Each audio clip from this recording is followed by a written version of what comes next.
নমস্কার, সবাই কেমন আছো? আজকে আমরা দেখব জেন্ডারের কিছু ব্যবহার। কোথায় কোন জেন্ডারটা সঠিকভাবে ইউজ করতে পারবো। প্রথম প্রশ্ন দেখো, he is my sister, brother নাকি আঙ্কলস, কোনটা হবে? হি বলতে মনে রাখবে, হি বলতে অর্থাৎ পুরুষকে বোঝায়, এবং সি সি স্ত্রীকে বোঝায়, সি স্ত্রীকে বোঝায়, সি স্ত্রীকে, এবং হি পুরুষদের বা ছেলেদের বোঝায়। তাহলে হি ইজ, সে হয় আমার বোন, বোন তো মেয়েকে বোঝায়, তার জন্য বোন হবে না।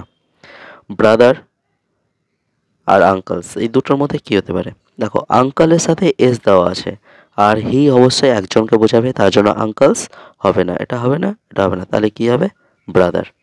হি ইজ মাই ব্রাদার, কারণ ব্রাদারের কোনো এস নেই, একজনকে বোঝাচ্ছে, তাহলে সে হয় আমার ভাই। রাহুল ইজ এ ড্যাশ, কী হবে? রাহুল ইজ এ বয়, নান নাকি মেইড সার্ভেন্ট?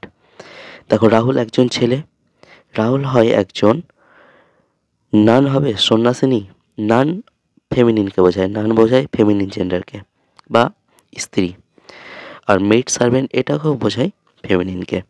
তাহলে রাহুল ইজ এ বয় সঠিক অ্যান্সার হয়ে যাবে আমাদের।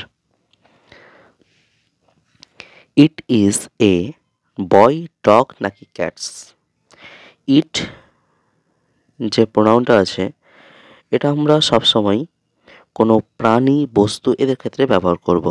ইট কখনো ছেলেদের বা মেয়েদের এই ধরনের ক্ষেত্রে আমরা ব্যবহার করতে পারবো না। তাহলে ইট ইজ এ বয় হবে না, কোনো মানুষের ক্ষেত্রে আমরা ইট ব্যবহার করব না।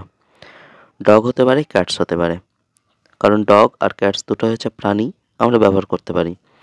আবার দেখো, এখানে ইট ইজ এ আছে একটি, তাহলে ইট ইজ এ একটি, এরপর অবশ্যই সিঙ্গুলার নাউন বসবে, তার জন্য ক্যাটস হবে না, তাহলে কী হয়ে যাবে? Dogs, dog. It is a dog, কারণ ক্যাটস হবে না, এটা প্লুরাল, আর এ আর্টিকেলের পর সিঙ্গুলার নাউন বসে, তাহলে ডগ হয়ে যাবে। সীমা ইজ আওয়ার, সীমা হয় আমাদের টিচার, হিরো নাকি ব্রাদার? সীমা একটা মেয়ে, ফেমিনিন জেন্ডার, ইজ হয় আমাদের, দেখো ব্রাদার ছেলেকে বোঝায়, তার জন্য এটা অবশ্যই হবে না, এটা মাস্কুলিন।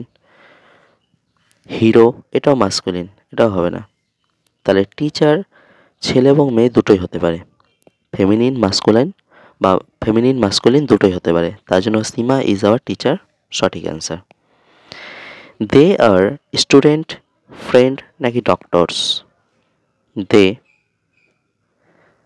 ছেলে মেয়ে উভয়কেই বোঝাতে পারে, দে এমন এক প্রোনাউন যে ছেলে মেয়ে উভয়কেই বোঝাতে পারে, তাহলে স্টুডেন্ট হতে পারে, ফ্রেন্ড হতে পারে, ডক্টরস হতে পারে। কিন্তু এখানে আমরা দেখব দে একজনকে বোঝায় না, দে হচ্ছে প্লুরাল, দে হচ্ছে প্লুরাল, একজনে বেশিকে বোঝাবে, তার জন্য আর দেওয়া আছে। তাহলে দে আর যেহেতু একজনের বেশিকে বোঝাচ্ছে, তার জন্য স্টুডেন্ট এটা সিঙ্গুলার, এস দেওয়া নেই, এটা হবে না।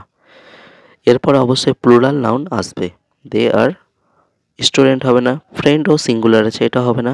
ডক্টরে এস দেওয়া আছে, ডক্টরস হয়ে যাবে, কারণ আর দেওয়া আছে, এরপরে প্লুরালটা আমাদের দিতে হবে, কারণ দে সিঙ্গুলারকে বোঝাবে না, প্লুরালকে বোঝাবে। সি এটা হচ্ছে ফেমিনিন জেন্ডার, স্ত্রীদের বোঝাবে, এবং এটা একজনকে বোঝাবে, তাহলে she is my mother, father নাকি ব্রাদার্স? ব্রাদার হবে না, কারণ এটা ভাই, এটা ছেলেদের বোঝাচ্ছে, আর সি এর দ্বারা অবশ্যই ফেমিনিন জেন্ডার দরকার আমাদের। ফাদার আর মাদার, ফাদারটাও কি মাস্কুলিন, এটাও হবে না, তাহলে মাদারটা ফেমিনিন, তার জন্য এটা সঠিক অ্যান্সার হয়ে যাবে।